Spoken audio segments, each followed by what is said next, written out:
माधवती थी भक्ति जननी जतन पालन करे।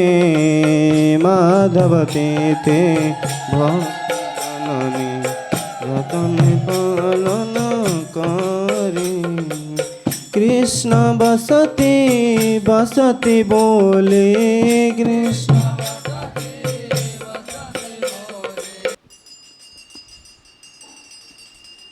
राधा कृष्ण प्राण मोर जुगल किशोर। राधा जुगल किशोर। जीवने मरणे गति आर नहीं मोर।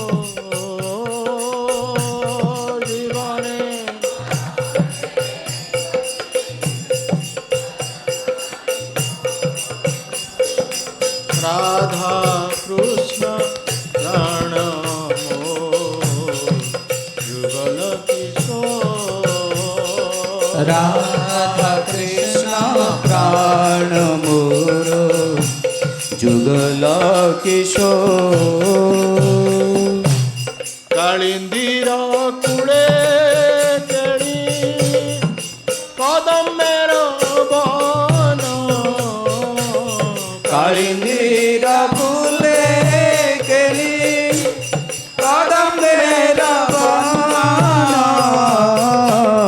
रतन बेदीर ऊपर बसावधु जन।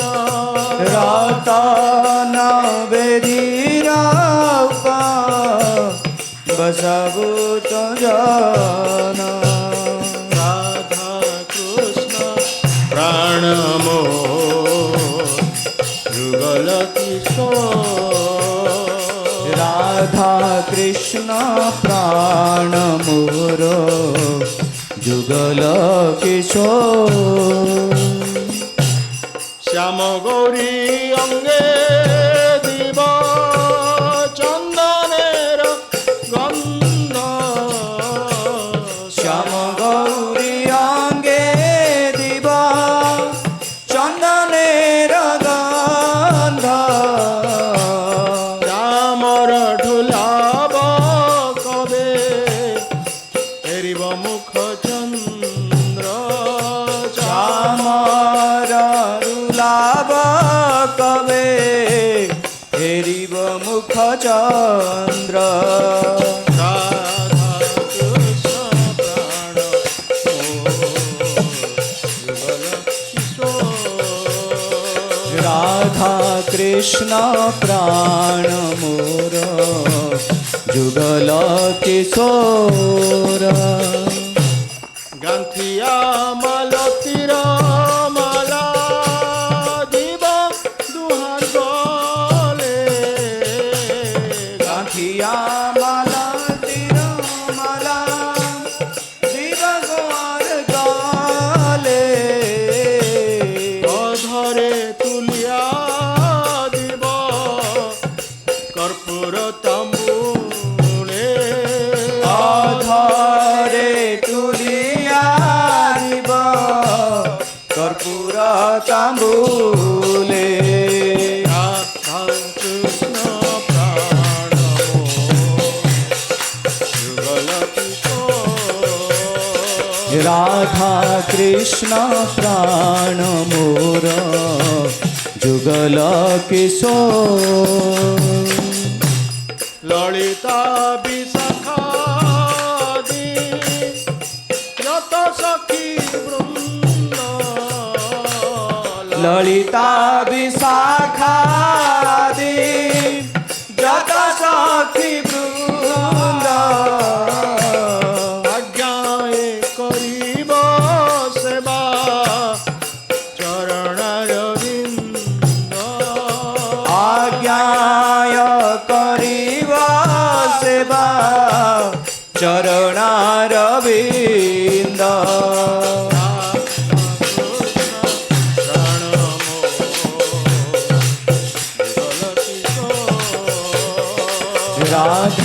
কৃষ্ণ প্রাণ মোর যুগল কিশোর শ্রী কৃষ্ণ চৈতন্য প্রভু দাসের অনুদাস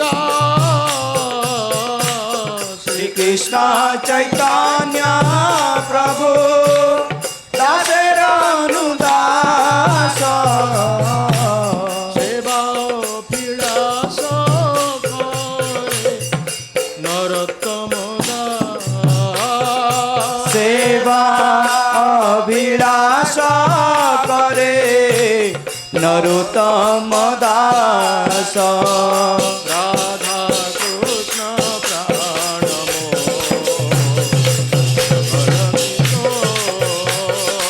রাধা কৃষ্ণ প্রাণ মোর যুগল কিশোর জীবনে মরণে গতি আর নাহি জীবনে মরণে গতি আর নাহি মোর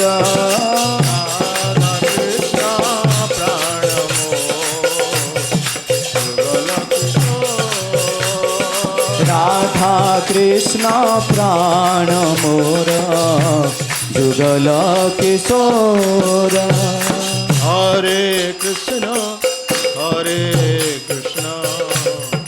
কৃষ্ণ কৃষ্ণ হরে হরে হরে রাম রাম রাম হরে হরে হরে কৃষ্ণ কৃষ্ণ কৃষ্ণ হরে হরে হরে রাম রাম রাম হরে হরে হরে কৃষ্ণ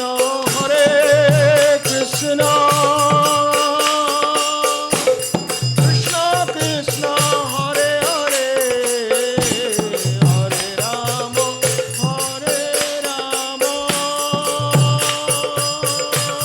রাম রাম হরে হরে হরে কৃষ্ণ কৃষ্ণ কৃষ্ণ হরে হরে হরে রাম রাম রাম হরে হরে হরে কৃষ্ণ কৃষ্ণ কৃষ্ণ হরে হরে হরে রাম রাম রাম হরে হরে हरे कृष्ण कृष्ण कृष्ण हरे हरे हरे राम राम राम हरे हरे হরি বল হরি বল হরি বল হরি বল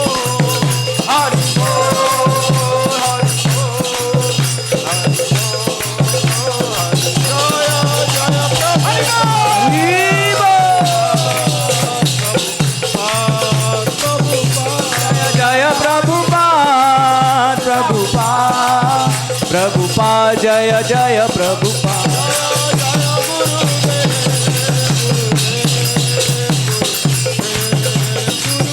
जय जय गुरुदेव गुरुदेव जय जय गुरुदेव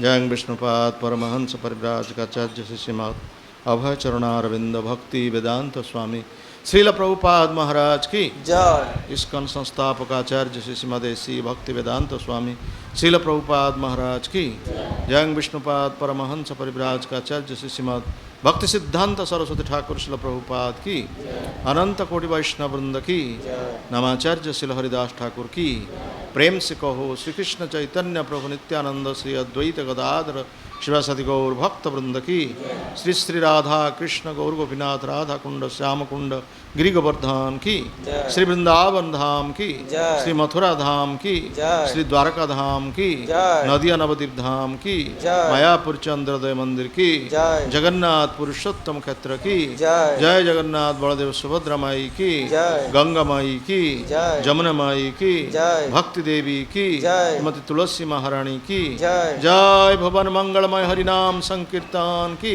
जय। संकीर्तन जनक शिशिमन गौरांग महाप्रभु की जय। समवेत गौर भक्त वृंद की जय। निताई गौर प्रेमानंदे हरि हरि बोल। All glory to assembled devotee. Hare Krishna. All glory to assembled devotee. Hare Krishna. All glory to assembled devotee. Hare Krishna. All glory to Sri Guru and Gauranga. All glory to Srila Prabhupada. All glory to Srila Gurudev की जय। ओम अज्ञानतिमिरन्धस्य ज्ञानाञ्जनशलाकया चक्षुर्मिलितं येन तस्मै श्रीगुरवे नमः श्रीचैतन्यमनोभीष्टं स्थापितं येन भूतले स्वयं रूप कदा मह्यं ददाति सोपदान्तिकं वन्देऽहं श्रीगुरु श्रीयुतपदकमल श्रीगुरो वैष्णवस्य श्रीरूपं साग्रजातं सहगण रघुनाथनितं तं सजीवं साद्वैतं सावधूतं परिजनसहितं कृष्णचैतन्यदेवं श्रीराधाकृष्णपदान् सगणललिता श्रीविशाखान्वितश्च हे कृष्णा करुणा सिंधु दीनबंधु जगत्पते गोपेश गोपिका कांत राधा कांत नमस्तुते तप्त कांचन गौरांगी राधे वृंदावनेश्वरी वृषभानुसुते देवी प्रणमामि हरिप्रिये वाञ्छाकल्पतरुभ्यश्च कृपा सिन्धुभ्येव च पतितानां पावनेभ्यो वैष्णवेभ्यो नमो नमः नमो महावदान्याय कृष्णप्रेमप्रदायते कृष्णाय कृष्णचैतन्य नाम्नि गौरतिसे नमो नमः नीलाचलनिवासाय नित्याय परमात्मने बलभद्र सुभद्राभ्यां जगन्नाथाय ते नमः जय श्री कृष्ण चैतन्य प्रभो नित्यानंद श्री अद्वैत गदाधर श्रीवासादि गौरभक्त वृंद हरे कृष्णा कृष्णा कृष्णा हरे हरे हरे राम राम राम हरे हरे हरे कृष्णा कृष्णा कृष्णा हरे हरे हरे राम राम हरे हरे हरे कृष्णा कृष्णा कृष्णा हरे हरे हरे राम राम हरे हरे ओम नमो भगवते वासुदेवाय ओम नमो भगवते वासुदेवाय ओम नमो भगवते वासुदेवाय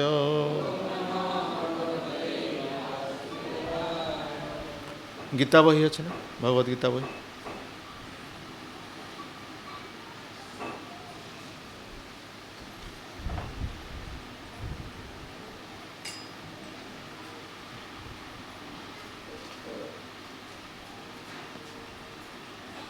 श्रीमद् भगवद गीता दशम अध्याय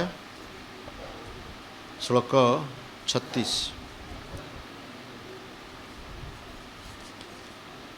द्यूतं क्षलयताम् अस्मि तेज स्तेज सीनाम अहम जयोस्मि व्यवसायोस्मि सत्वं सत्ववता अहम द्यूतं छलयताम् अस्मि तेजस्तेजस्विनामहं जयोस्मि व्यवसायोस्मि सत्वं सत्ववतामहं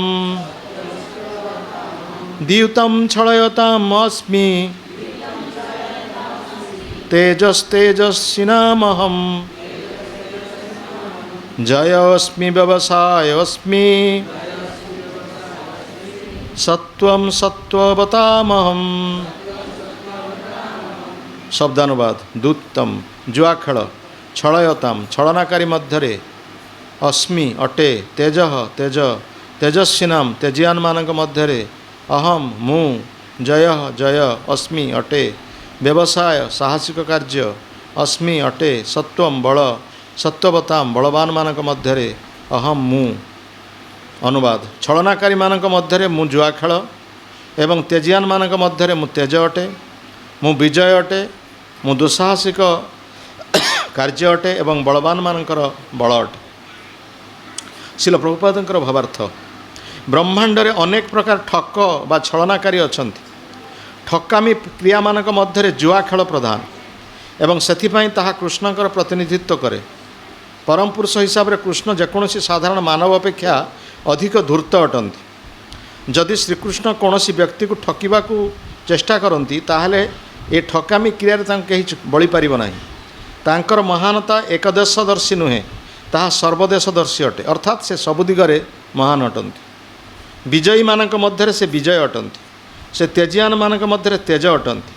साहसी शिल्पपति मानक मध्यरे से सबुठार अधिक साहसी अटंती। साहसी योद्धा मानक मध्यरे से अत्यंत दुस्साहसिक अटंती। बलवान मानक मध्यरे से सर्वापेक्षा अधिक बलवान अटंती। श्रीकृष्ण जितेबाला धराधाम उपस्थित थिले केही तांको बलरे बळी पारु नथिले। एपरिक बाल्यावस्था से गोवर्धन पर्वत को उत्तोलन करथिले। ठकामी क्रिया रे मध्य तांको केही ठकी पारिबे नाही बा बळी पारिबो नाही। तेजरे मध्य केही तांको बळी पारिबे नाही। विजय हासिल करिवारे केही तांको बळी पारिबे नाही। साहसिक कार्य रे केही तांको बळी पारिबे नाही एवं बलरे मध्य केही तांको बळी जिबे नाही। द्यूतं छलयताम् अस्मि तेजं तेजस्विनामं जयोस्मि व्यवसायोस्मि सत्वं सत्ववतामहं।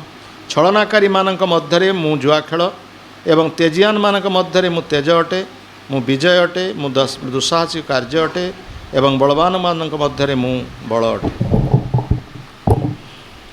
तो श्रीमद् भगवद गीतार ये 10म अध्याय जहाँ को विभूति योग बोली कहा जाउची जेतेबेले भगवान को आमे विश्वास करि पारुना जे भगवान अछंती बोली आम मानक मन संदेह आसे भगवान कौन प्रकृत में अछंती से संदेह को दूरीकरण करने पाई भगवान कृष्ण अर्जुन को भूमिका करी आम समस्त को से उपदेश दौरान आम समस्त को से शिक्षा प्रदान करुँच जे भौतिक जगत रे जेते सब वस्तु रही से वस्तु मध्य जोटा को आमे अति गुरुत्वपूर्ण बोली ग्रहण करुचे से गुरुत्वपूर्ण वस्तु हूँ मु जमी एठार कहते द्यूतम छलमताम अस्मि छलनकारी मानक मध्य मु जुआ खेल ठकिबा जो माने प्रकृत में ठकिबा चेष्टा करुँच अन्य मानकु भगवान कहते मु हूँ सर्वोत्तम ठक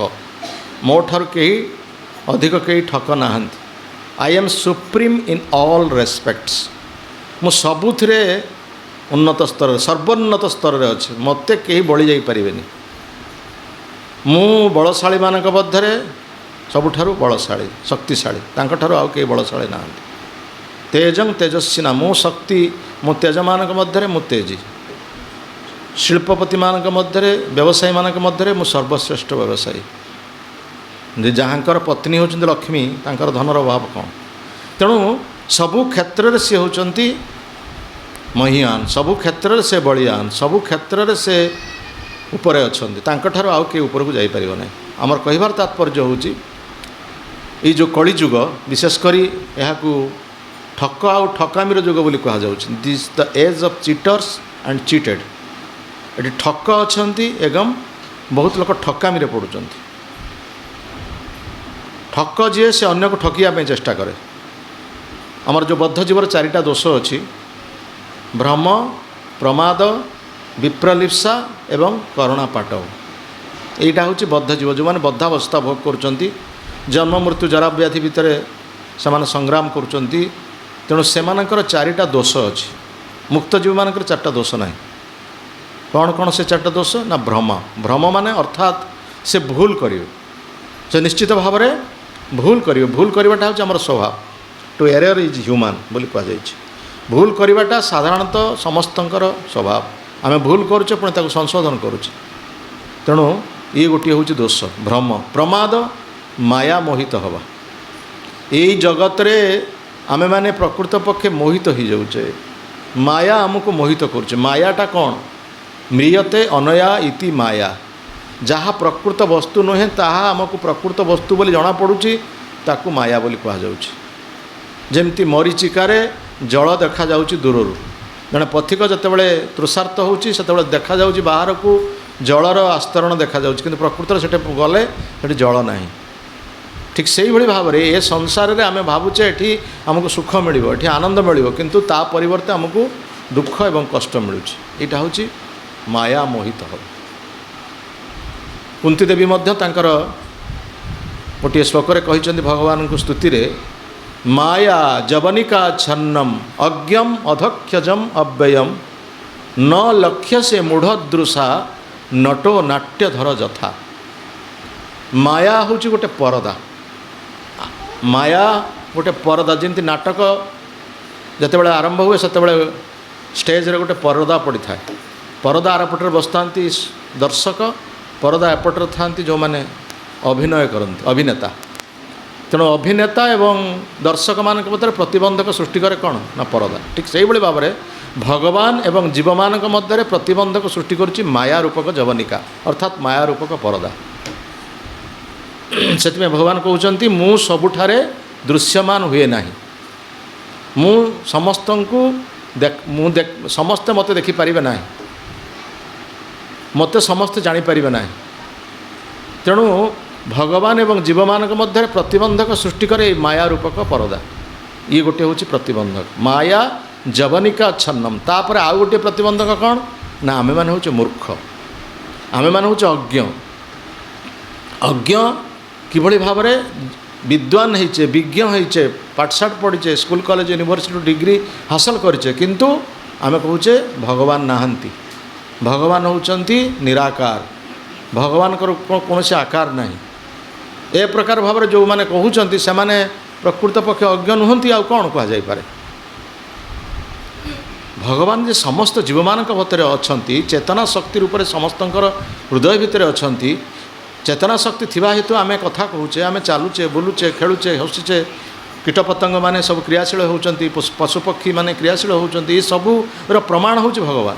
भगवान समस्त हृदय भितर थिबा हेतु आम समस्ते क्रिया करुचे। भगवान रूपक जदि से जो आत्माटी चलीज हृदय मध्यरु परमात्मा, आत्मा परमात्मा अंश, तेणु आत्मा जो हृदय भितर चलीज आमर ये शरीर थिले कौन क्रिया करें।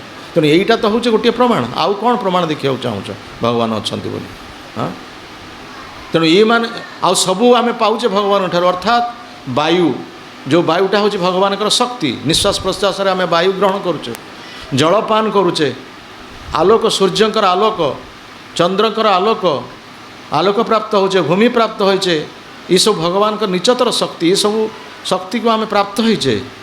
तेणु से आम कौन प्रकार अर्थ देवाई पड़े, से आमको टैक्स देवाई पड़ूनी, किंतु ये सब प्राप्त होगी कहे भगवान किसी जगत में करार ना। असत्यम अप्रतिष्ठम ते जगदाहु अनीश्वरम। ये जगत ईश्वर विषय कहीं ना। दैवासुर संपत्ति विभाग जुगे भगवान कहले ईश्वर विषय ये किसी करार ना। एठी पुरुष स्त्री मानकर संपर्क है कि संसार होठी भगवान कौन करार अच्छे।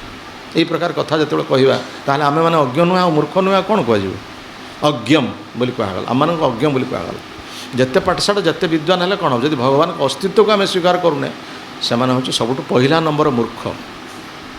तापर कहुई भगवान हूँ अधक्षज।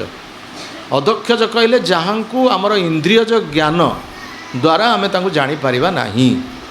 ଆମର ଇନ୍ଦ୍ରିୟମାନେ ହେଉଛନ୍ତି ଦୋଷଯୁକ୍ତ ଇନ୍ଦ୍ରିୟ। ଆମର ଇନ୍ଦ୍ରିୟ ଗୁଡ଼ିକ ହେଉଛି ଦୋଷଯୁକ୍ତ ଇନ୍ଦ୍ରିୟ, ଦୋଷମୁକ୍ତ ନୁହନ୍ତି। ବଦ୍ଧ ଜୀବମାନଙ୍କର ଦୋଷଯୁକ୍ତ ଇନ୍ଦ୍ରିୟ। ତେଣୁ ଏ ଦୋଷଯୁକ୍ତ ଇନ୍ଦ୍ରିୟ ଦ୍ୱାରା ଆମେ ଭଗବାନଙ୍କୁ ଜାଣିପାରିବା କ'ଣ? ଯେତେବେଳେ ନିଜେ ସ୍ୱୟଂ ଭଗବାନ ଆସିଥିଲେ ତାଙ୍କୁ କେତେ ଜଣ ଭଗବାନ ବୋଲି ଜାଣିଥିଲେ? ଦ୍ୱାପର ଯୁଗରେ ଯେତେବେଳେ ନିଜେ ସ୍ୱୟଂ ଭଗବାନ ଆସିଛନ୍ତି ସେତେବେଳେ ଶିଶୁପାଳ ତାଙ୍କୁ ଜାଣିନାହିଁ, ଦୁର୍ଯ୍ୟୋଧନ ଜାଣିନାହିଁ, ବହୁତ ବ୍ୟକ୍ତି ଅଛନ୍ତି ତାଙ୍କୁ ଭଗବାନ ବୋଲି ଜାଣିନାହାନ୍ତି। ଆଉ ସେତେବେଳେ ନିଜେ ସ୍ୱୟଂ ଭଗବାନ ଆସିଛନ୍ତି, ପୌଣ୍ଡରକ ବାସୁଦେବ ତ ତାଙ୍କ ସହିତ ଯୁଦ୍ଧ କରିବା ପାଇଁ ପ୍ରତିଦ୍ୱନ୍ଦ୍ୱୀ ହେଇଛି। ସେ କହୁଛି ମୁଁ ଭଗବାନ। ପୌଣ୍ଡରକ ବାସୁଦେବ ଯେତେବେଳେ ନିଜକୁ ଭଗବାନ ବୋଲି ନିଜେ ସ୍ୱୟଂ ଭଗବାନ ଯେତେବେଳେ ଅଛନ୍ତି। ଆଉ କଳିଯୁଗରେ ତ ସମସ୍ତେ ଗୋଟେ ଗୋଟେ ଭଗବାନ ବର୍ତ୍ତମାନ। ପ୍ରତ୍ୟେକ 2 ମାସ ଅନ୍ତର ଗୋଟେ ଗୋଟେ ଭଗବାନ ବାହାରୁଛନ୍ତି। ତେଣୁ କ'ଣ ପ୍ରକୃତରେ ଭଗବାନକୁ ଆମେ ଜାଣିବା କେମିତି?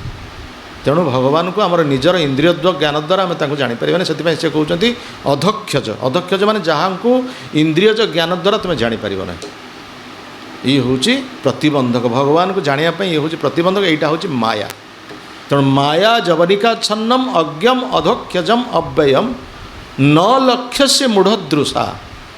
ଯେଉଁମାନେ ମୂଢ଼ ବୋଲି ବହୁତ ଜାଗାରେ ସମ୍ବୋଧନ କରାଯାଇଛି ଗୀତାରେ, ଭାଗବତରେ, ବିଭିନ୍ନ ସ୍ଥାନରେ। ମୂଢ଼ ମାନେ ଯାହାକୁ ଇଂରାଜୀରେ କୁହାଯାଉଛି ରାସ୍କେଲ। ରାସ୍କେଲ କହିଲେ ଗୋଟେ ଖରାପ ଶୁଭୁଛି, କିନ୍ତୁ ମୂଢ଼ ବା ନିର୍ବୋଧ ଓଡ଼ିଆରେ କୁହାଯାଉଛି। ସେଟା ଏତେ କଷ୍ଟ ଶୁଭୁନି, ଏଟା କେତେ କଷ୍ଟ ଲାଗୁନି, କିନ୍ତୁ ରାସ୍କେଲ କହିଲେ ସେଟା ବହୁତ। ଇଂଲିଶଟା ହେଉଛି ବା ମ୍ଲେଚ୍ଛ ଭାଷା, ଇଂରାଜୀଟା ହେଉଛି ମ୍ଲେଚ୍ଛ ଭାଷା। ରାସ୍କେଲ, ବାଷ୍ଟାର୍ଡ଼ ଏଗୁଡ଼ା ସବୁ ଖରାପ ଶୁଭୁଛି, କିନ୍ତୁ ଓଡ଼ିଆରେ କ'ଣ ବର୍ଣ୍ଣ ସଂକର, ଶୁଦ୍ଧ ଭାଷା। କିନ୍ତୁ ବାଷ୍ଟାର୍ଡ଼ କହିଲେ ଭାରି ବାଷ୍ଟାର୍ଡ଼ ମୁଁ କହିଲା ସେ ଏହି ପ୍ରକାର କଥା କୁହାଯାଇଛି। ତେଣୁ ସେଥିପାଇଁ କୁହାଯାଇଛି ଯେ ଆମେ କହୁଥିଲେ ଯେଉଁଟା ହଁ ଇନ୍ଦ୍ରିୟଜ ଜ୍ଞାନ ଦ୍ୱାରା ଆମେ ତାଙ୍କୁ ଜାଣିପାରିବାନି ସେ ଭଗବାନଙ୍କୁ। ନ ଲକ୍ଷ୍ୟ ସେ ମୂଢ଼ ଦୃଶ୍ୟ। ହଁ, ମୂଢ଼ କଥାରୁ ଆସୁଥିଲା। ତେଣୁ ମୂଢ଼ ଶବ୍ଦଟା ବାରମ୍ବାର ଗୀତାରେ କୁହାଯାଇଛି। ନମାଂ ପ୍ରପଦ୍ୟନ୍ତେ ମୂଢ଼ା ଦୁଷ୍କୃତି ନ ନରାଧମା ମାୟୟା ଅପହୃତ ଜ୍ଞାନମ୍ ଆସୁରମ୍ ଭାବମାଶ୍ରିତା। ମାୟୟା ଅପହୃତ ଜ୍ଞାନ ମୂଢ଼ ନରାଧମା, ଏମାନେ ହେଉଛନ୍ତି ମୋତେ କେବେ ହେଲେ ଜାଣିପାରିବେ ନାହିଁ, ମୋର କେବେ ହେଲେ ଶରଣାପନ୍ନ ହେବେ ନାହିଁ। ମୂଢ଼ କହିଲେ ଯେଉଁମାନେ ନିର୍ବୋଧ, ଯେଉଁମାନେ ନିଜ ବ୍ୟତୀତ କିଛି ଜାଣିନାହାନ୍ତି, ନିଜ ଶରୀର ଏବଂ ନିଜ ଶରୀର ସମ୍ବନ୍ଧୀ ବ୍ୟକ୍ତିଙ୍କ ବ୍ୟତୀତ ଆଉ କିଛି ଦୁନିଆରେ କିଛି ଜାଣିନାହାନ୍ତି, ସେମାନଙ୍କୁ କୁହାଯାଏ ମୂଢ଼। ତେଣୁ ମୂଢ଼ ହେଉଛି ସେଇମାନେ ଯେଉଁମାନେ ପ୍ରକୃତ ପକ୍ଷେ ଭଗବାନଙ୍କୁ ଜାଣିପାରୁନାହାନ୍ତି। ସେଠି ଗୋଟେ ଉଦାହରଣ କୁନ୍ତି ଦେଇ ଦେଉଛନ୍ତି, ଅତି ସୁନ୍ଦର ଉଦାହରଣ। ନଟୋ ନାଟ୍ୟଧର ଯଥା। ନଟୋ ନାଟ୍ୟଧର ମାନେ କ'ଣ? ରଙ୍ଗମଞ୍ଚରେ ନାଟକ ହେଉଛି, ଯବନିକା ଖୋଲିଗଲା, ପରଦା ଖୋଲିଗଲା। ପରଦା ଖୋଲିଗଲା ପରେ ନାଟକ ହେଉଛି। ନାଟକରେ ବିଭିନ୍ନ ଅଭିନେତାମାନେ ତାଙ୍କର ଅଭିନୟ ପ୍ରଦର୍ଶନ କରୁଛନ୍ତି। ସେଇ ଯେ ଅଭିନେତାମାନଙ୍କ ଭିତରୁ ଜଣଙ୍କର ପିଲାଟିଏ ବସିକି ଦେଖୁଛି, ଗୋଟେ ଛୋଟ ପିଲାଟିଏ ବସିକି ଦେଖୁଛି। ତା ବାପା ରୋଲ୍ କରିଛି ସେଥିରେ, ଆଉ ବାପାର ସାଙ୍ଗମାନେ ବସୁଛନ୍ତି, ସବୁ ବୟସ୍କ ଲୋକ ବସୁଛନ୍ତି। ସେ ବାପା ତାର କ'ଣ ରୋଲ୍ କରିଛି ସେ ପିଲା ଜାଣିପାରୁନି। ସେ ସବୁ ପିନ୍ଧିଛି, ତାର ମେକଅପ୍ ହେଇଛି, ବହୁତ ଅଳଙ୍କାର ପିନ୍ଧିଛି। ସେ କ'ଣ ବାପା ଆମର ରୋଲ୍ କରିଛି କି ଜାଣିପାରୁନି। ସେ ଖାଲି ପଚାରୁଛି ବାପା କ'ଣ ଏଥିରେ ରୋଲ୍ କରୁଛି। ଯେ ବୟସ୍କ ଲୋକ ସେ ଜାଣିପାରୁଛନ୍ତି ବାପା ତାଙ୍କର କ'ଣ ରୋଲ୍ କରୁଛନ୍ତି। ବାପା ସେ କହୁଛନ୍ତି ଆରେ ବାପା ତୋର ରାଜା ହେଇଛନ୍ତି, ଦେଖୁନ କେତେ ସୁନ୍ଦର ମୁକୁଟ ପିନ୍ଧିଛନ୍ତି, ନିଶ ରଖିଛନ୍ତି, ଅଳଙ୍କାର ପିନ୍ଧିଛନ୍ତି, କେତେ ଚିକ୍ ଚିକ୍ ରୟାଲ୍ ଡ୍ରେସ୍ ପିନ୍ଧିଛନ୍ତି, ରାଜକୀୟ ବସ୍ତ୍ର ପରିଧାନ କରିଛନ୍ତି। ତୁ ଜାଣିପାରୁନୁ? କହିଲେ ନାହିଁ ତ, ଇଏ ତ ବାପା ତ ଜଣାପଡ଼ୁନାହାନ୍ତି। ଆରେ ବାପା ତ କାହିଁ ନିଶ ନଥିଲା ନା, ନିଶ ପୁରା ଲଗେଇଛନ୍ତି। ସେ ନିଶ ଲଗେଇଛନ୍ତି, ସେ ମୁକୁଟ ପିନ୍ଧିଛନ୍ତି, ଆଉ ଅଳଙ୍କାର ପିନ୍ଧିଛନ୍ତି, ରାଜକୀୟ ବସ୍ତ୍ର ପରିଧାନ କରିଛନ୍ତି। କହିଲେ ଆଚ୍ଛା ଇଏ ବାପା ମୋର, ମୋତେ ଜଣାପଡ଼ୁନାହାନ୍ତି ମୋଟେ। ଠିକ୍ ସେଇଭଳି ଭାବରେ ଭଗବାନ ଜୀବ ମଧ୍ୟରେ ଏଭଳି ଲୀଳା ଲଗେଇଛନ୍ତି। କିଏ କାହାର ପତି, କିଏ କାହାର ପତ୍ନୀ, କିଏ କାହାର ପୁତ୍ର, କିଏ କାହାର କନ୍ୟା, କିଏ କାହାର ଭାଇ, କିଏ କାହାର ବନ୍ଧୁ। ଏଭଳିକା ଭାବରେ ନିଜ ନିଜ ଭିତରେ କଳି କଜିଆ ଲାଗିକି ଏଠି ଲହୁ ଲୁହାଣ ହେଲେଣି। ଭଗବାନ ସେଠି ବସିଛନ୍ତି ନିର୍ଦ୍ଦେଶକ ଭାବରେ, ସେ ଦେଖୁଛନ୍ତି କ୍ରିୟା। ତେଣୁ ନଟ ନାଟ୍ୟଧର ଯଥା। ପିଲାଟିଏ ଜାଣିପାରୁନି, ପିଲାଟି ଜାଣିପାରୁନି କି ପ୍ରକାର ଏଠି ନାଟକ ଚାଲିଛି, କିନ୍ତୁ ଯିଏ ଭକ୍ତ ଭଗବାନଙ୍କର ଲୀଳାକୁ ସେ ବୁଝିପାରିବ, ତା ନହେଲେ ଅନ୍ୟମାନେ କେହି ବୁଝିପାରିବେନି। ଯିଏ ଭକ୍ତ ସେ ଭଗବାନଙ୍କର ଲୀଳା ବା ଭଗବାନଙ୍କର ଇଚ୍ଛାକୁ ସେ ଜାଣିପାରେ। ତେଣୁ ଏହି ପ୍ରକାର ଭାବରେ କୁହାଯାଇଛି ଯେ ପ୍ରକୃତ ପକ୍ଷେ ଜୀବ କିଭଳି ଭାବରେ ମାୟାମୋହିତ ହେଉଛି ତାର ଇଏ ହେଉଛି ଉଦାହରଣ। ଭ୍ରମ ପ୍ରମାଦ, ତାପରେ ହେଉଛି ବିପ୍ରଲିପ୍ସା। ବିପ୍ରଲିପ୍ସା ପାଇଁ କହୁଥିଲେ, ବିପ୍ରଲିପ୍ସାର ଅର୍ଥ ହେଉଛି ଠକିବା। ଜଣେ ଜଣକୁ ଠକୁଛି, ଆଉ ଜଣେ ଠକାମିରେ ପଡ଼ିଯାଉଛି। ଏ ଠକିବାଟା କାର୍ଯ୍ୟଟା କେଉଁଠୁ ଆରମ୍ଭ ହେଇଛି? ସତ୍ୟ ଯୁଗରୁ ଆରମ୍ଭ ହେଇଛି। ଯେଉଁ କପଟତା କଥା କୁହାଯାଉଥିଲା ଆମର ପାତିତ୍ୟ ଓ କାପଟ୍ୟ, ଏ କପଟତାଟା ହେଉଛି ସତ୍ୟ ଯୁଗରୁ ଆରମ୍ଭ ହୋଇଛି। ସତ୍ୟ ଯୁଗ ଠକିବା କ'ଣ ନା, ଯେତେବେଳେ ହିରଣ୍ୟକଶିପୁ ମନ୍ଦରାଚଳ ପର୍ବତରେ ତପସ୍ୟା କରୁଛି ଏବଂ ତପସ୍ୟାରେ ବ୍ରହ୍ମା ସନ୍ତୁଷ୍ଟ ହୋଇ ତାଙ୍କୁ ବର ଦେବା ପାଇଁ ଇଚ୍ଛା କରୁଛନ୍ତି, ସେତେବେଳେ ହିରଣ୍ୟକଶିପୁକୁ ବର ମାଗିବା ପାଇଁ କୁହାଗଲା। ହିରଣ୍ୟକଶିପୁ ବର ମାଗୁଛି, ମୋତେ ଅମର ଦେଇଦିଅନ୍ତୁ, ଅମର ବର ଦିଅନ୍ତୁ। ଆରେ ମୁଁ ତ ନିଜେ ଅମର ନୁହେଁ, ତୋତେ କ'ଣ ଅମର ବର ଦେବି? ନୃସିଂହ ଚତୁର୍ଦ୍ଦଶୀ ଆସୁଛି ନା କେତେ ତାରିଖ? ଏଇ ଏପ୍ରିଲ 30 ତାରିଖ। ତେଣୁ ସିଏ କହୁଛନ୍ତି, ଆରେ ବ୍ରହ୍ମା ତ ମୁଁ ନିଜେ ଅମର ନୁହେଁ, ତୋତେ ମୁଁ କ'ଣ ଅମର ବର ପ୍ରଦାନ କରିବି? ନା ମୋତେ ତାହେଲେ ଅମର ବର ଯଦି ନ ଦେବେ ତାହେଲେ ଏହି ପ୍ରକାର ବର ଦିଅନ୍ତୁ। ମୁଁ ଦିନରେ ମରିବି ନାହିଁ, ମୁଁ ରାତିରେ ମରିବି ନାହିଁ, ମୁଁ ଘରେ ମରିବି ନାହିଁ, ମୁଁ ବାହାରେ ମରିବି ନାହିଁ, କୌଣସି ଅସ୍ତ୍ରଶସ୍ତ୍ର ଦ୍ୱାରା ମରିବି ନାହିଁ, ପୁରୁଷ ଦ୍ୱାରା ମରିବି ନାହିଁ, ସ୍ତ୍ରୀ ଦ୍ୱାରା ମରିବି ନାହିଁ, ଦେବତା ଦ୍ୱାରା ମରିବି ନାହିଁ। କେତେ ପ୍ରକାର ଭାବରେ ବଙ୍କେଇ ବଙ୍କେଇ କିନ୍ତୁ ଠକେଇ ଠକେଇ ଠକେଇ ଠକେଇ ମୁଁ ପୁରା ଅମର ଏଇଭଳି ଭାବରେ ନେଇଯିବି ତ ଅମର ଆଉ କ'ଣ ଅଛି। କେତେ ପ୍ରକାର ଠକିବା ପାଇଁ ଚେଷ୍ଟା କରୁଛି, କିନ୍ତୁ ସେ ଠକାମି ରହିଛି, ସେ ଠକାମି ତାର ପଦାରେ ପଡ଼ିଯାଇଛି। ତେଣୁ ଭଗବାନଙ୍କୁ ଏ ପ୍ରକାର ଏକ ଅବତାର ଗ୍ରହଣ କରିବା ପାଇଁ ପଡ଼ିଲା, ସେ ସବୁ ଠକାମି ପଦା ପଡ଼ିଗଲା। ସେ ଯେତେ ପ୍ରକାର ଆମେ ଠକିବା ପାଇଁ ଭଗବାନଙ୍କୁ ଚାହିଁବା, ଦ୍ୟୁତମ ଛଳୟତାମ ଅସ୍ମି, ଭଗବାନ ହେଉଛନ୍ତି ସର୍ବୋତ୍ତମ ଠକ, ତୁମେ କ'ଣ ତାଙ୍କୁ ଠକିବ? ଯେମିତି କୁହାଯାଉଛି ପଶା ଖେଳ ବା ଜୁଆ ଖେଳଟା ହେଉଛି ଠକାମିର ଗୋଟିଏ ହେଉଛି ମାଧ୍ୟମ। ଏଠି ଗୋଟେ ସାଧାରଣ କଥା କୁହାଯାଇଛି, ମହାଭାରତରେ ଯେତେବେଳେ ଜୁଆ ଖେଳରେ ଶକୁନି ଆମନ୍ତ୍ରଣ କରିଛନ୍ତି ଯେ ପାଣ୍ଡବମାନେ ଜୁଆ ଖେଳିବେ, କୌରବମାନଙ୍କ ପକ୍ଷରୁ ପଶା ପକାଇବ କିଏ ନା ଶକୁନି ପକାଇବେ ପଶା, ପାଣ୍ଡବମାନଙ୍କ ପକ୍ଷରୁ ଯୁଧିଷ୍ଠିର ପକାଇବେ। ତେଣୁ ସେଥିରେ ପଶା ଖେଳରେ ଜିତିଲେ କିଏ? ପ୍ରଥମେ ଯୁଧିଷ୍ଠିରଙ୍କୁ ଜିତେଇ ଦେଲେ, ତାପରେ ଶକୁନି ଜିତିବାକୁ ଆରମ୍ଭ କଲା। ସେଥିରେ ସେ ହାରିଗଲେ, ସବୁକିଛି ତାଙ୍କ ରାଜ୍ୟ ହାରିଲା, ତାଙ୍କର ସ୍ତ୍ରୀକୁ ବି ଖେଳରେ ବତେଇ ଦେଲେ। ଏମାନେ ଯଦି ଟିକିଏ ବୁଦ୍ଧି ପ୍ରୟୋଗ କରିଥାନ୍ତି ପାଣ୍ଡବମାନେ, ଯେତେବେଳେ ଶକୁନି କୌରବମାନଙ୍କ ପକ୍ଷରେ ଖେଳୁଛନ୍ତି, ପାଣ୍ଡବମାନଙ୍କ ପକ୍ଷରେ ଯଦି କୃଷ୍ଣଙ୍କୁ ଖେଳିଥାନ୍ତେ, ଭଗବାନ କୃଷ୍ଣ ଏଠି ବସିଥାନ୍ତେ, ଶକୁନି ଜିତିଥାନ୍ତା। ସେତିକି ବୁଦ୍ଧି ଯୁଧିଷ୍ଠିର ମହାରାଜ କରିପାରିଲେନି। ସେଥିପାଇଁ ଭଗବାନ କହୁଛନ୍ତି, ଆରେ ମୋତେ ତୁମେ କାହିଁକି ବସେଇଲନି ସେଠି? ସିଏ ଚାଲାକ କରି ଶକୁନିକୁ ବସେଇ ଦେଲେ, ତୁମେ କିନ୍ତୁ ମୋତେ ଡାକିଲନି। ତୁମେ ସବୁବେଳେ ଡାକୁଛ, କିନ୍ତୁ ଖେଳ ବେଳେ ମୋତେ ଡାକିଲନି। ତୁମେ ଭାବିଲ ତୁମେ ଜିତିଯିବ, କ'ଣ ହେଲା ପରିଣତି? ହାରିଲ ସବୁ। ତେଣୁ ଏହି ପ୍ରକାର କଥା କୁହାଯାଇଛି ଯେ ଭଗବାନ ହେଉଛନ୍ତି ସର୍ବୋତ୍ତମ ଠକ, ତାଙ୍କୁ କେହି ଠକିବାରେ ବଳି ପାରିବେନି। ତେଣୁ ସେଥିପାଇଁ କୁହାଯାଇଛି, ଯଦି ଆମେ ଠକିବାକୁ ଚେଷ୍ଟା କରିବା, ଭଗବାନ ଆମକୁ ଏଭଳି ଭାବରେ ଠକିବେ ଆମେ କେବେ ଚିନ୍ତା ବି କରିନଥିବା। ତେଣୁ ସେଥିପାଇଁ ଯେଉଁ କପଟତା କଥା କୁହାଯାଇଛି, ଏ କପଟତା ହେଉଛି ଏଭଳି ଏ ପ୍ରକାର ଏକ ବସ୍ତୁ ଯେ କପଟତାର ପ୍ରକୃତ ପକ୍ଷେ ଆଦର ନାହିଁ କେଉଁଥିରେ। କପଟତା ଗୋଟେ ବକ୍ର ପଥରେ ଚାଲେ, ସରଳତା ସିଧା ଷ୍ଟ୍ରେଟ୍। ଭଗବାନ କୃଷ୍ଣ ହେଉଛନ୍ତି ତ୍ରିବଙ୍କିମା ଠାଣି ତାଙ୍କର, ସେ କପଟର ଶେଷ ସୀମାରେ ତିନିଟା ଜାଗାରେ ତାଙ୍କର ବକ୍ର। ସେ ହେଉଛନ୍ତି କହିଲେ ମୋତେ ତୁମେ ଠକିବ, ମୁଁ ଏମିତି ଠକିବି ତୁମେ କେହି ଠକିପାରିବ ନାହିଁ। କିନ୍ତୁ ଚୈତନ୍ୟ ମହାପ୍ରଭୁ ସେ ହେଉଛନ୍ତି ସରଳ ଭକ୍ତର ଉଦାହରଣ ହେଉଛନ୍ତି ଚୈତନ୍ୟ ମହାପ୍ରଭୁ। ତେଣୁ ଭକ୍ତମାନେ ସରଳ ହେବା ଉଚିତ, ଭକ୍ତମାନେ କପଟି ହେବା ଉଚିତ ନୁହେଁ। ଭଗବାନ କପଟି ହେବେ, କାହିଁକିନା କପଟି ଲୋକ ଅଛନ୍ତି, ସେମାନଙ୍କୁ କପଟତା ଦରକାର। ସରଳ ଲୋକମାନଙ୍କ ପାଖରେ ସରଳତା, କପଟି ଲୋକମାନଙ୍କ ପାଖରେ କପଟତା। ଚୈତନ୍ୟ ଭଗବାନ କୃଷ୍ଣ ପାଣ୍ଡବମାନଙ୍କୁ ସହାୟତା ପ୍ରଦାନ କରୁଛନ୍ତି, କିନ୍ତୁ କୌରବମାନେ ତାଙ୍କୁ କପଟତା ଆଚରଣ କରୁଛନ୍ତି। ତେଣୁ କପଟତା ଦରକାର, ସରଳ ହେଲେ ସେଠି ହେବ ନାହିଁ। ତେଣୁ ସେଥିପାଇଁ ଭଗବାନ ହେଉଛନ୍ତି କପଟି। କପଟି ଅର୍ଥାତ୍ ସର୍ବୋତ୍ତମ କପଟି। ଯେଉଁ ତିନିଟା ଯେଉଁ ବକ୍ର, ଗୋଟେ ହେଉଛି ସମ୍ବନ୍ଧ, ଗୋଟେ ହେଉଛି ଅଭିଧେୟ, ଆଉ ଗୋଟେ ହେଉଛି ପ୍ରୟୋଜନ। ସେ ତ ବହୁତ ସେ ତତ୍ତ୍ୱର କଥା, ଆମେ ସେଠାକୁ ଯିବାନି। ତେଣୁ ପ୍ରକୃତ ପକ୍ଷେ କପଟତା ଆଶ୍ରୟ କରିକି ଯଦି ତୁମେ ସତ୍ୟ ଲୋକକୁ ବ୍ରହ୍ମ ଲୋକକୁ ଯାଅ, ତୁମକୁ ସାଧୁଗୁରୁମାନେ କେବେ ହେଲେ ଉଦ୍ଧାର କରିପାରିବେ ନାହିଁ। କିନ୍ତୁ ସରଳତା ବା ପତିତ ଅବସ୍ଥାରେ ତୁମେ ଥାଅ, ତୁମେ ପତନ ପତିତ ହେଇଯାଅ, ତୁମେ କିନ୍ତୁ ସରଳ ଥାଅ, ତୁମେ ନର୍କକୁ ଗଲେ ସାଧୁଗୁରୁ ତୁମକୁ ଉଦ୍ଧାର କରିବେ। ସାଧୁଗୁରୁ ତୁମକୁ ଉଦ୍ଧାର କରିବେ। କିନ୍ତୁ କପଟତା ଆଚରଣ କରିକି ଆମେ ସତ୍ୟ ଲୋକକୁ ଗଲେ, ବ୍ରହ୍ମ ଲୋକକୁ ଗଲେ ମଧ୍ୟ ସେଠି ସାଧୁଗୁରୁ ଉଦ୍ଧାର କରିପାରିବେ ନାହିଁ। ଭଗବାନ ପତିତ ପାବନ, କିନ୍ତୁ କପଟ ପାବନ ନୁହନ୍ତି। ଭକ୍ତ ପତିତ ପାବନ, ଭଗବାନ ପତିତ ପାବନ, କିନ୍ତୁ ସେ କପଟ ପାବନ ନୁହନ୍ତି। ଯେଉଁମାନେ କପଟତା ଆଚରଣ କରିବେ ତାଙ୍କୁ ଭଗବାନ କେବେ ହେଲେ ଉଦ୍ଧାର କରିବେ ନାହିଁ। ଏଇ ଗୋଟେ ଉଦାହରଣ କୁହାଗଲା। ତେଣୁ ପତିତମାନଙ୍କ କଥା କୁହାଯାଇଛି, ପତିତମାନଙ୍କୁ ଭଗବାନ କିଭଳି ଉଦ୍ଧାର କରୁଛନ୍ତି।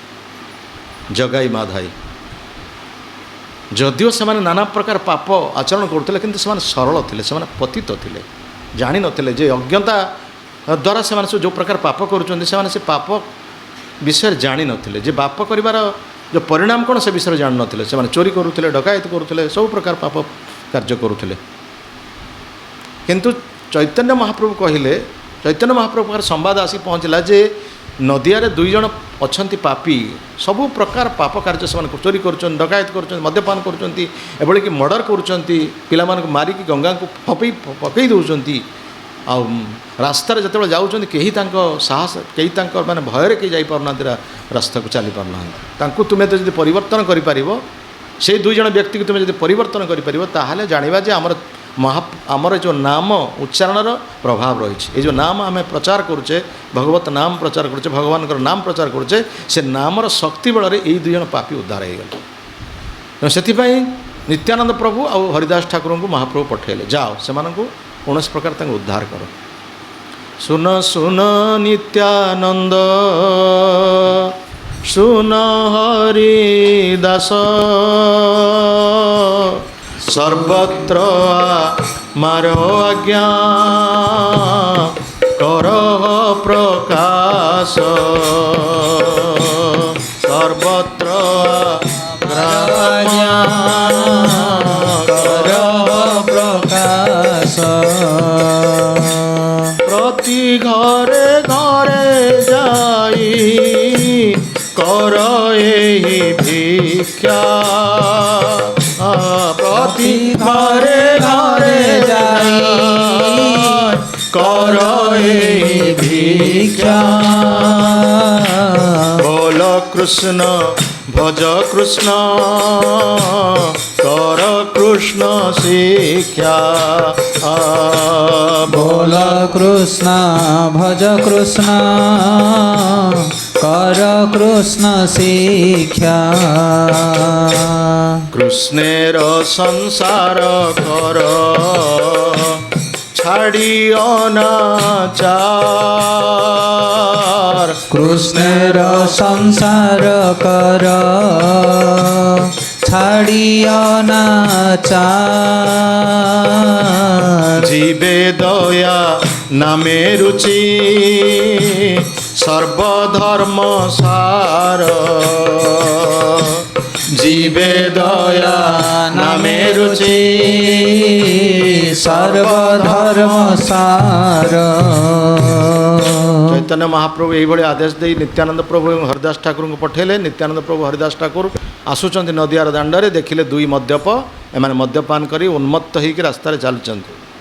ତେଣୁ ସେ ସମୟରେ ଲୋକମାନେ ଯେ ଥିଲେ ସେଠି କହିଲେ ଯାଆନ୍ତୁ ନାହିଁ, ସେମାନେ ଭୟାନକ ଲୋକ, ସେମାନେ ମାରିଦେବେ ଆଜ୍ଞା, ଆପଣ ସାଧୁ ଲୋକ, କାହିଁକି ଆପଣ ଯାଉଛନ୍ତି ଅଯଥା, ଆମେମାନେ ଭୟ କରୁଛୁ ରାସ୍ତାରେ ଯିବା ପାଇଁ, ଆପଣ ଯାଆନ୍ତୁନି ତାଙ୍କ ପାଖକୁ। କହିଲେ ନାଇଁ ନାଇଁ ଆମକୁ ଯିବାକୁ ପଡ଼ିବ। ତେଣୁ ଏମାନେ ନିତ୍ୟାନନ୍ଦ ପ୍ରଭୁ ଏବଂ ହରିଦାସ ଠାକୁର ତାଙ୍କ ପାଖରେ ଯାଇ ପହଞ୍ଚିଲେ।